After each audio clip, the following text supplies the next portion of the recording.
दिल्ली विधानसभा चुनाव की तारीखों का ऐलान 5 फरवरी को दिल्ली में मतदान एक ही चरण में होगा। दिल्ली विधानसभा का चुनाव 8 फरवरी को आएंगे नतीजे।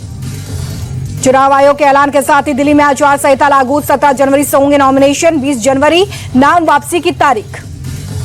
प्रेस कॉन्फ्रेंस में मुख्य चुनाव आयुक्त ने ज्यादा से ज्यादा मतदान की अपील की। बोले लोकसभा चुनाव में हुई रिकॉर्ड वोटिंग, उम्मीद है दिल्ली दिल से वोट करेगी।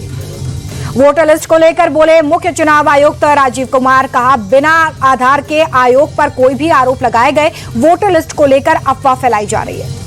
बिना नाम लिए कुछ राजनीतिक दलों पर बोले मुख्य चुनाव आयुक्त। ईवीएम को लेकर फैलाई जा रही अफवाह।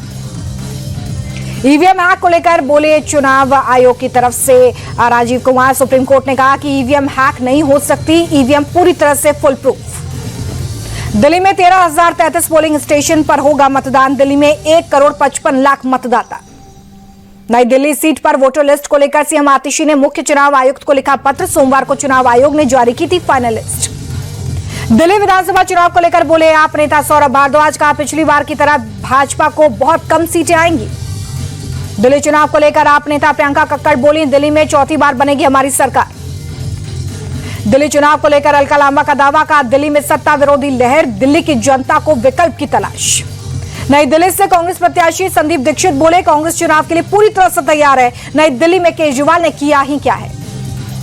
दिल्ली विधानसभा को लेकर बोले बीजेपी नेता सतीश उपाध्याय। कहा बीजेपी चुनाव के लिए पूरी तरह से तैयार, दिल्ली में इस बार बीजेपी की सरकार बनेगी।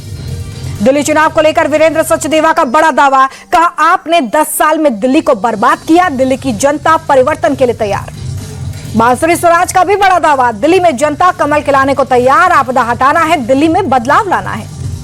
बीजेपी नेता तरुण चुग बोले दिल्ली की जनता केजरीवाल नामक आपदा से मुक्ति पाना चाहती है, दिल्ली में डबल इंजन की सरकार बनने जा रही है।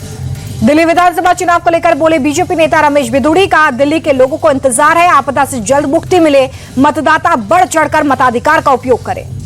पोस्टर वॉर में आक्रामक हुई दिल्ली बीजेपी। आतिशी संजय सिंह राघव चड्ढा के साथ गुंडे नाम से जारी किया पोस्टर। लिखा जब दिखने लगी अपनी हार साफ साफ तो चुनाव अधिकारियों को धमकाने लगी आपका बीजेपी के खिलाफ नया पोस्टर जारी। चुनावी मुसलमान के नाम से जारी किया पोस्टर। पोस्टर में अमित शाह को बताया निर्माता निर्देशक। आपने बीजेपी के पुराने ट्वीट का दिया जवाब। ट्वीट में बीजेपी ने केजरीवाल को बताया था चुनावी हिंदू। बीजेपी के चुनावी हिंदू को केजरीवाल का जवाब। आम आदमी पार्टी ने अपना कैंपेन सॉन्ग लॉन्च किया। फिर लाएंगे केजरीवाल सॉन्ग लॉन्च हुआ। रमेश बिदुड़ी के प्रियंका गांधी को लेकर दिए बयान पर बोले राजस्थान के पूर्व सीएम अशोक गहलोत। कहा देश का माहौल बहुत ही विवादों से भर गया है, भाजपा को इसके खिलाफ कार्रवाई करनी चाहिए थी, लेकिन उन्होंने क्या कार्रवाई की। यूपी के मिल्कीपुर सीट पर 5 फरवरी को उपचुनाव, 8 फरवरी को आएंगे नतीजे।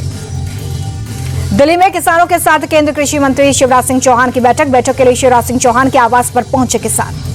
बैठक के दौरान दिल्ली के किसानों से बोले शिवराज दिल्ली सरकार ने दिल्ली में फसल बीमा योजना लागू नहीं की। दिल्ली सरकार से किसानों के मुद्दे पर सियासत नहीं करने की अपील। किसानों के साथ बातचीत करने पर बोले केंद्रीय मंत्री शिवराज सिंह चौहान। कहा दिल्ली के किसान जल कल्याणकारी योजनाओं से वंचित हैं, मैंने इस पर आतिशी को पत्र लिखा। दिल्ली में अमित शाह ने सीबीआई के 35 अधिकारियों और कर्मचारियों को दिए पुलिस पदक। राष्ट्रपति पुलिस पदक और जांच में उत्कृष्टता के लिए केंद्रीय गृह मंत्री पदक से भी सम्मानित। गृहमंत्री अमित शाह ने भारत पोर्टल को भी लॉन्च किया है। पोर्टल के माध्यम से देश की सभी एजेंसियों को मिल सकेगी अंतर्राष्ट्रीय सहायता। अमित शाह ने भारत पोर्टल को अंतर्राष्ट्रीय जांच को एक नए युग में ले जाने की शुरुआत की। बोले भारत की हर एजेंसी और राज्यों की पुलिस इस पोर्टल से इंटरपोल के साथ जुड़ पाएगी। सीएम विष्णुदेव साय ने बीजापुर आईईडी ब्लास्ट में बलिदान देने वाले 8 डीआरजी जवानों को पुष्पांजलि अर्पित की। सीएम ने शहीदों के परिवार से की मुलाकात।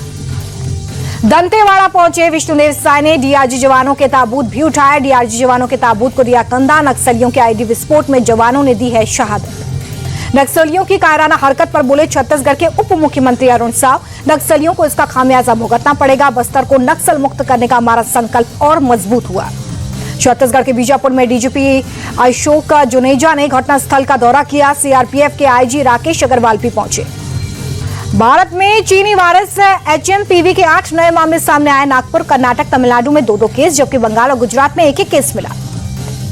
कर्नाटक में 3 महीने की एक बच्ची, 8 महीने के एक बच्चे में वायरस मिला है। दोनों बच्चों का बेंगलुरु के अस्पताल में इलाज जारी। नागपुर में भी एचएमपीवी के 2 मरीज मिले हैं। 7 साल के बच्चे और 14 साल की बच्ची पॉजिटिव पाए गए। दोनों बच्चे खांसी और बुखार से ग्रसित थे। एचएमपीवी वायरस को लेकर कर्नाटक के गृह मंत्री जी परमेश्वर बोले, स्वास्थ्य विभाग ने पहले ही सावधानियां बरतने के निर्देश दिए, हम सभी को इसे अपनाने की जरूरत। एचएमपीवी वायरस को लेकर बोले यूपी के डिप्टी सीएम ब्रजेश पाठक का, हमारी पूरी सावधानी हमें आगे बढ़ा रही है, सरकार हर स्थिति से निपटने के लिए पूरी तरह से तैयार।